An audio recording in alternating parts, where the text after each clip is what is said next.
ben, je dirais qu'à ce moment-là, il me reste encore une bonne dizaine de mois. Il y a 55, j'étais en 58. Disons que ce qui a été important, ça a été cette décision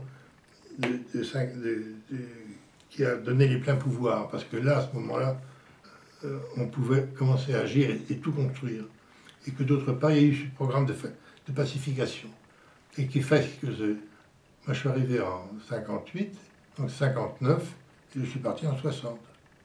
Alors en 60, moi je me promenais tout seul en Jeep, hein, mais il n'y avait plus de problème, en deux, puis il faut toujours un chauffeur.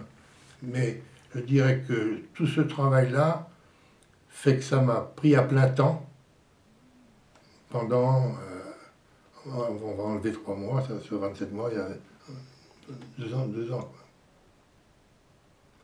On ne comptait pas les jours. Hein. C'est pour ça servait. Si le repère c'était le jeudi, ça on savait. Puis il y avait le marché. Et puis un jour, je reçois un télégramme de ma mère, me dit écris-moi, envoie-moi un télégramme, sous-entendu pour me dire que tu es vivant. Il y a un mois qu'il ne nous a pas écrit. Je ne me rendais pas compte. C'est la première fois que je parle de l'Algérie. Hein. Je n'ai jamais lu un livre sur l'Algérie. Parce que c'était tellement, la cicatrice était tellement forte que psychiquement, je ne pouvais pas supporter d'entendre quoi que ce soit qui ne soit pas vrai. Ça me fout révolter. Et dire que tout le monde y a cru. Et ce que je voulais dire, c'est que, en fin de compte, ça a été une rencontre merveilleuse grâce à Ahmed.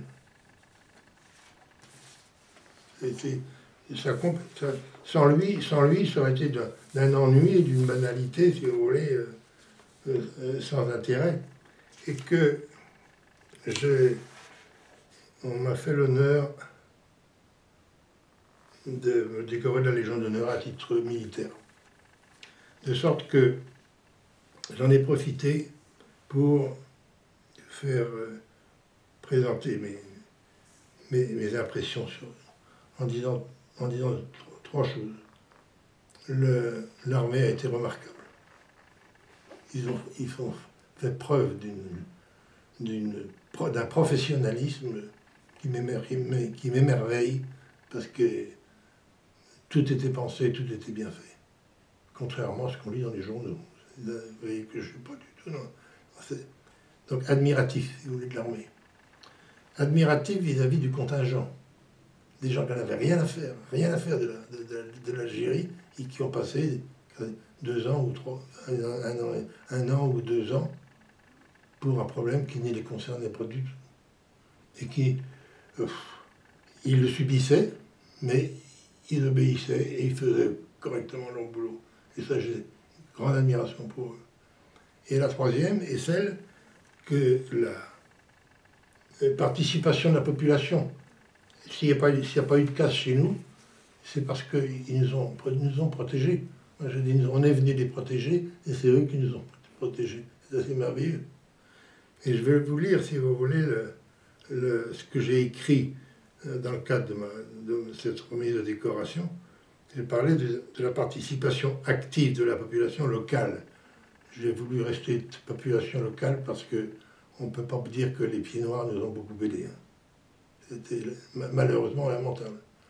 Je peux dire que le maire de la commune, qui était un pied noir, tenait le bistrot en face du cantonnement. Donc il avait de la clientèle assurée.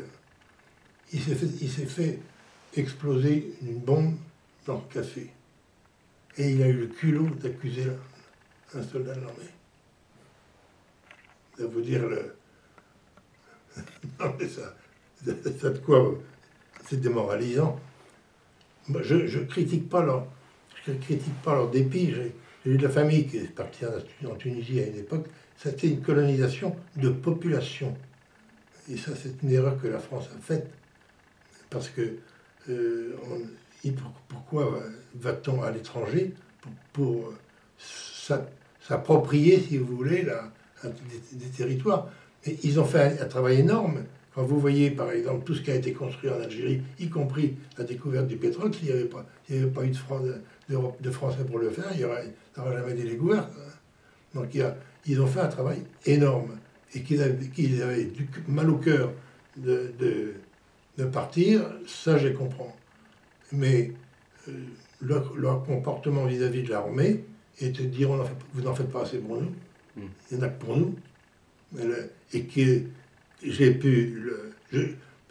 Je connaissais par leur renseignement le relevé de toutes les cotisations qui étaient faites par la population en Algérie et en France. Et les Pieds Noirs ont payé rubis-sur-ongle, c'était ça ou la vie. Hein. Donc ce que je disais par rapport à la population locale, donc je dis, c'est pour ne pas dire musulmane, pour pas faire la différence, l'armée et la population se sont unis étroitement dans une confiance réciproque pour lutter contre le terrorisme, arme stratégique du FLN. Sans le concours de la population, une armée conventionnelle ne peut pas gagner une guerre subversive. Ça, c'est une décision déclaration d'un musulman qui s'appelle Youssef Ben Brahim. On n'aurait pas pu faire tout ça sans eux. Les renseignements venaient de la population qui ensuite ont constitué 5 autodéfenses armées de plus de 150 fusils. Grâce à Moussaoui Ahmed, Ben Miloud, Ben Kadour, homme d'exception et de cœur, grave et enthousiaste dans ce contexte dramatique. Je veux lui rendre hommage fraternel pour son courage, sa détermination, respectueux de son engagement et de sa parole donnée. L'écoute de chacun, par exemple, pour toutes les populations environnantes. Volontaire, il s'est engagé comme harki, décoré de la croix de la valeur militaire en tant que volontaire en 1959. Son action a été largement relatée par Raymond Cartier dans le livre L'Algérie sans mensonge. Il y a une trentaine de pages. Alors la conclusion du témoin, c'est bref. Satisfaction d'avoir accompli mon devoir de citoyen. Ça justifie tout le reste. Tout ce qui a été, tout ce que j'ai dû reconstruire derrière, j'ai dû passer. Deux grands regrets personnels. Quel gâchis de la part de ceux qui nous gouvernent. La classe politique déclare la guerre, mais ne la fait jamais. Responsable, mais pas coupable. Les médias mettent l'accent sur les aspects les plus violents, même pas justifiés, et de façon unilatérale et partisane. Parce que pour eux, les centaines de milliers d'Arabes qui ont été tués, on ne les compte pas. Il faut savoir que quand même, on estime entre 400 et 800 000 musulmans tués par les Arabes. Par le fait de la guerre. Ça, on ne veut pas, on l'occulte. Ce n'est pas de l'information, c'est de l'intox. Je cite également un texte de la Fédération mondiale des anciens combattants, qui regroupe 180 organisations dans le monde et qui représente 25 à 30 millions d'anciens combattants dans le monde. Lisant, nulle voix n'est plus qualifiée pour s'élever en faveur de la paix que celle des hommes qui ont combattu dans les guerres. Par leur voix s'expriment tous les peuples qui ont soif de paix. J'aime cette expression, tous les peuples qui ont soif de paix. On n'en a rien à foutre des dirigeants qui décident pour nous. Le peuple n'aime pas la guerre.